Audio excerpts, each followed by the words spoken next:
Hi friends, தோல் உளுந்து கருப்பு உளுந்துன்னு சொல்லுவோம்ல, அது ஏலக்காய் சேர்த்து பொடி பண்ணி வச்சுருக்கோம். அதை வந்து ஒரு 3 கரண்டி சேர்த்துக்கிறேன்.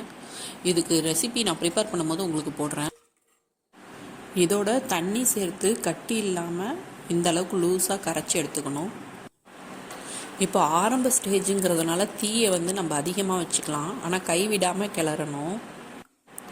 நேரம் ஆக ஆக கெட்டித்தன்மையாகும். அப்போ வந்து கட்டி விழுறதுக்கு சான்ஸ் இருக்குது. அதனால தான் கைவிடாமல் கிளறணும்னு சொல்கிறேன். நம்ம கொஞ்சம் உப்பு கூட ஆட் பண்ணிக்கலாம்.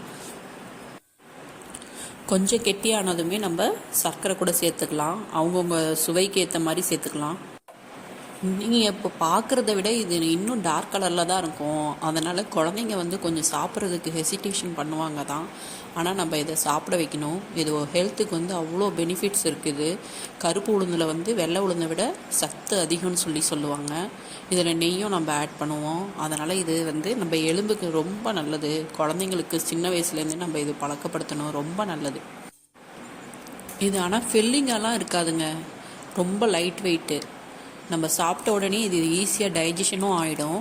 அதனால் இது வந்து நமக்கு வந்து லைட்டாக சாப்பிட்ணுன்னு நினைக்கிற டைமில் செஞ்சு சாப்பிட்டா ஒன்றும் பிரச்சனை இல்லை. ரொம்ப பசி டைம்லலாம் சாப்பிட்ணுன்னா இது ஒத்து வராதுங்க.